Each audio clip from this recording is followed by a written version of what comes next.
이름 울려 퍼지죠.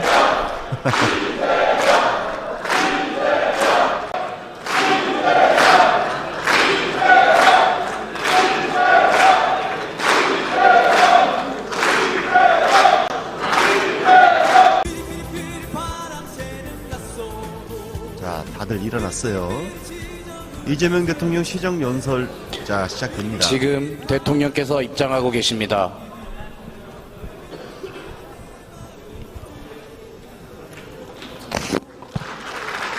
와, 박수 소리 보세요. 박수 소리. 와.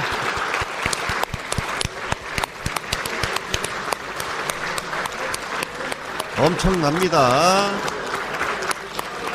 모든 의원들이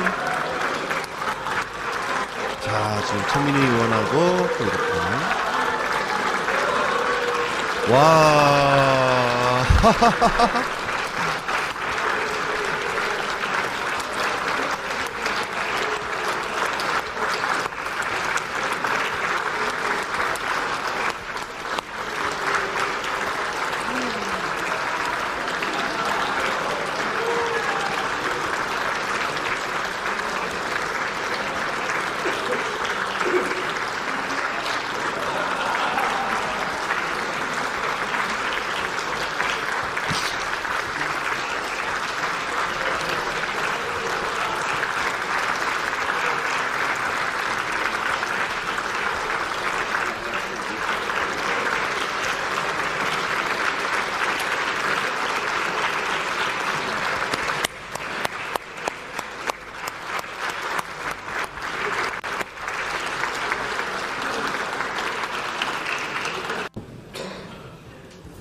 좀 허전하군요. 네. 존경하는 국민 여러분, 그리고 우원식 국회의장님과 국회의원 여러분, 새 정부 출범 이후 첫 정기국회에서 내년도 정부 예산안을 직접 설명드리게 돼서 매우 뜻깊게 생각합니다. 예산안 설명에 앞서서 경주 에이펙의 성공을 위해 힘을 모아주신 모든 국민 여러분께 진심으로 감사하다는 말씀을 드립니다. 고맙습니다.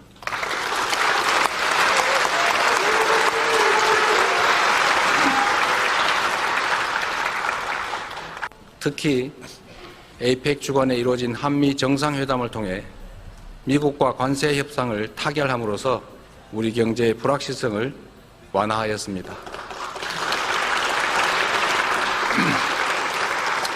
우리의 주력 수출 품목인 자동차와 반도체 분야에서 경쟁국과 동등한 수준의 관세를 확보함으로써 평평한 운동장에서 경쟁할 수 있는 토대를 마련했습니다. 대미 투자 패키지에는 연간 투자 상한을 설정해 많은 분들이 우려했던 외환 시장에 미치는 충격을 최소화했고, 투자 프로젝트 선정과 운영 과정에서도 다층적 안전장치를 마련함으로써 투자금 회수 가능성을 높였습니다. 또한 원자력 추진 잠수함 핵연료 공급 협의의 진전을 통해 자주 국방의 토대를 더욱 튼튼하게 다지고 우라늄 농축과 사용 후 핵연료 재처리를 위한 획기적 계기 마련으로 미래 에너지 안보도 강화할 수 있게 되었습니다.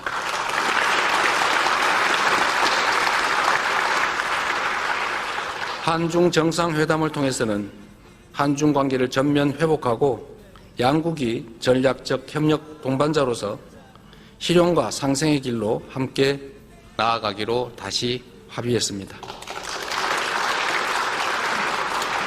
무엇보다 민생이 가장 중요하다는 공감대 속에 양국 중앙은행 간 70조 원 규모의 통화수업 계약, 그리고 초국가 스캠 범죄 대응을 비롯한 6건의 MOU를 체결하기도 했습니다. 최악의 상황에서도 최선의 결과를 만들기 위해 영혼까지 갈아 넣으며 총력을 다했다는 말씀을 드립니다.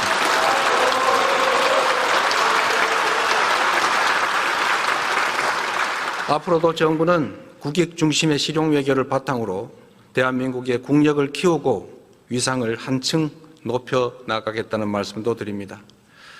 오늘은 제가 대통령 취임 선서를 한 지 정확히 5개월째 되는 날입니다. 불법계엄의 여파로 심화된 민생경제 한파 극복을 위해 지난 5개월 동안 비상한 각오로 임했고 다행히 지금 우리 경제는 위급 상황을 벗어나고 있습니다. 소비 심리가 살아나고 올해 1분기 마이너스로 후퇴했던 경제 성장률이 3분기에는 무려 1.2%로 반등하고 6분기 만에 최고치를 기록했습니다. 주가지수도 4,000을 돌파했습니다.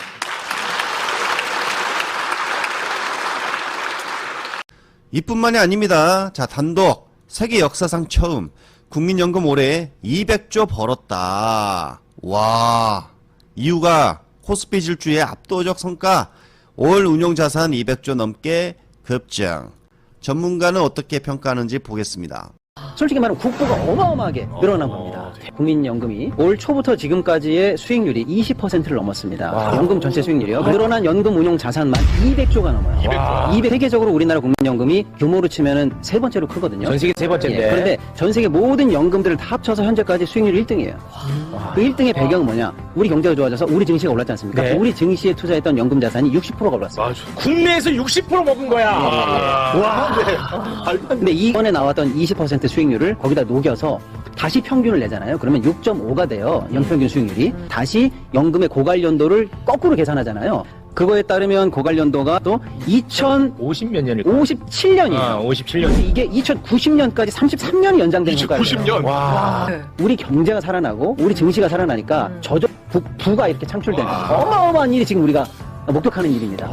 세계적으로 봐도 1등한 것도 처음이고 200조 이상 늘어난 것도 처음이고. 미국의 그래픽카드 제조업체인 엔비디아의 GPU 26만 장은 정말 놀라운 일입니다. 이재명 대통령과 함께 기업 총수들도 원팀으로 뛰었다는 기사인데 기사가 재미있네요. 경주가 본관인 이재용 회장이 경주를 위해 애썼다. 그리고 이재명 대통령도 같은 경주이시다. 아무튼 고생들 하셨습니다. 이렇게 힘들게 얻어낸 GPU 관련해서 트럼프의 발언이 나왔습니다. 평소 생각나는 대로 뱉어내는 트럼프라서 종잡을 수 없을 때가 종종 있는데 이번에도 그 의도를 파악하기가 쉽지 않습니다. 트럼프 대통령이 우리나라 시간으로 3일 새벽 방송 인터뷰를 통해 최고급 GPU 블랙웰은 미국 고객만 사용할 수 있어야 한다. 이런 말을 했습니다. 그래서 일각에서는 GPU 공급을 트럼프가 차단을 시키려고 그러나 하는 우려를 하는데 전문가들은 우리가 아닌 중국을 견제해서 나온 발언이 아니겠느냐라며 우려를 일축시켰습니다. 분명 젠순왕은 우리에게 26만 장을 우선 공급하기로 했습니다. 그리고 이 내용은 사전에 트럼프에게 보고를 했다고 말했죠. AI 시대의 GPU는 국가 경쟁력이자 전략 무기입니다. 그렇기에 젠순왕이 사전에 트럼프에게 보고를 했다는 거죠. 그리고 별 말이 없었으니까 우리에게 주겠다라고 한 거 아니겠습니까? 따라서 이 트럼프의 말은 중국을 향한 그 견제, 통제가 맞는 것 같다. 이런 생각이 들죠? 지난 미중회담에서 중국은 히토류 통제를 1년 유예하고 대신에 미국은 대두 등 농산물의 수출 통제를 풀었습니다. 그리고 펜타닐 등의 관세도 10%를 인하했죠. 이 미중 정상회담의 분위기가 나쁘지 않았다라고는 하나 실상은 미국의 패배라고 봐야 맞죠. 사실 이 중국의 히토류 생산을 대체하려면 미국의 자력으로는 최소 5년 이상 걸린다고 합니다. 시진핑은 지난 2018년 트럼프와의 1차 무역전쟁 이후에 역전을 벼르며 히토류 생산에 매진을 했다고 하죠. 그 결과 미국도 함부로 하지 못하는 히토류 경쟁 우위에 서게 되었습니다. 그런데 이 히토류 1년 유예는 내년 10월까지이고 미국의 대통령 재신임을 묻는 중간선거가 그로부터 한 달 뒤에 있죠. 괜히 1년 유예가 아니라는 생각이 듭니다. 이건 시진핑의 계산된 시간이다.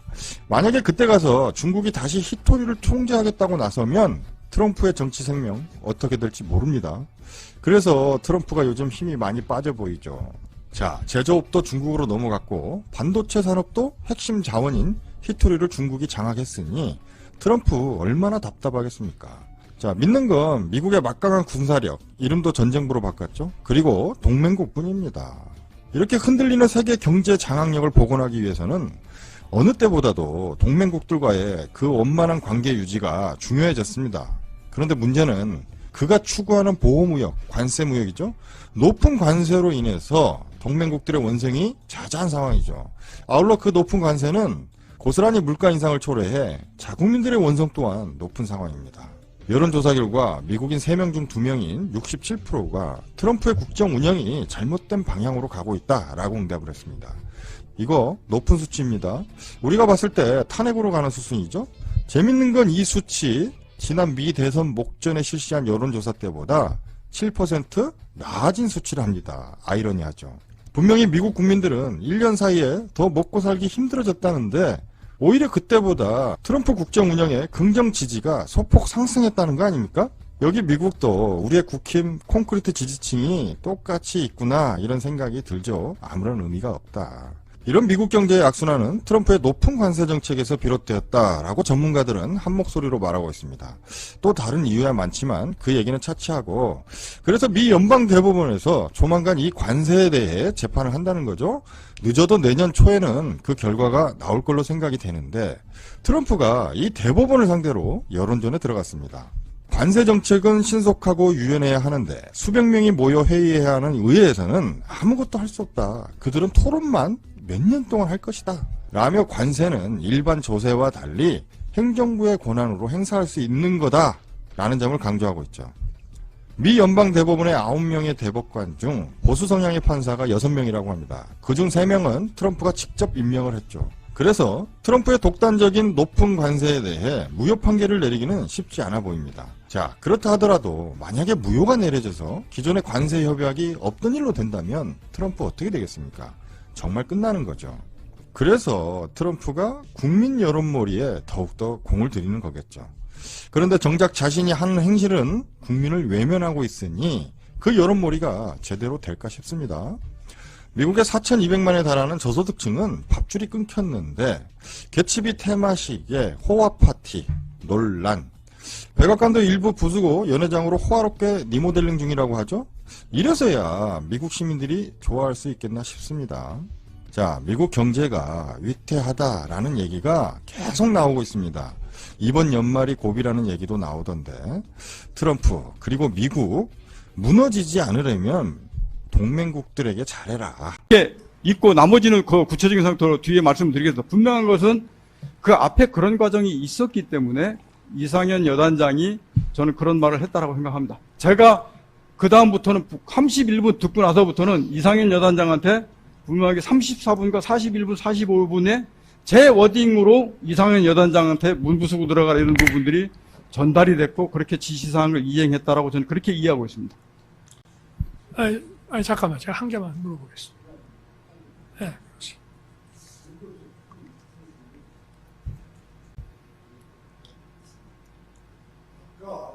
네, 네, 김홍일 변호사님. 예. 드립니다. 김병주 의원하고 한 얘기를 우리가 지금 묻고 답을 하고 있습니다. 지금 여기 보시죠. 증인이 얘기한 본회의장으로 들어가서 일부 들어갔던 인원이 있고 밖에 있던 일부 인원들이 있었는데 여기서 인원이 누구냐 말이죠. 여기 인원이 누굽니까? 아까 그 착각해서 그랬다고 했고 707 특임단을 얘기하는 거예요. 어버버에 술 먹고 왔어? 저 말 자체는 707 특임단 인원들이 들어간 인원이 있고 밖에 있는 그렇죠. 인원들을 얘기한 겁니다. 그거는 거기서 인원은 틀림없죠. 두 개다. 그렇죠. 707 인원들이죠. 저 문구까지는 거기까지는 그렇습니다. 그 다음에 그 다음 의원이라고. 제가 그 조치를 하면서 전임 장관으로부터 국회의사당 안에 있는 인원들을, 요원들을 이렇게 좀 빼내라 할 때 저 인원은 누굽니까? 국회의원입니까? 국회의원입니다. 그러면 지금 조금 전에 말씀하신 거하고 전혀 말이 안 되는 거예요. 지금 제가 그 조치를 하면서 전임 장관으로부터 국회의사당 안에 있는 인원들을 밖으로 빼내라. 지금 말씀을 위에 게 분명히 707 특임단이라고 했는데 근데 그 조치를 하면서 국회의사당 안에 있는 인원들, 요원들을 빼내라. 이렇게 거기서 인원, 요원은 지금 국회의원입니까?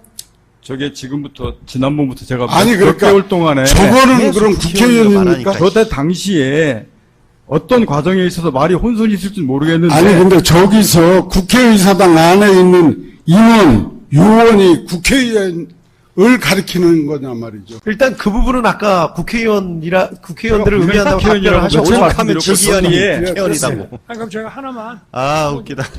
질문을 넘기겠습니다. 그러니까 이 부분 빨리 좀 지나갔으면 좋겠네요. 네네. 예. 피고인이 직접 물어보시는 거 한 국회의원이 가지 질문 하니까. 계속하시죠. 예.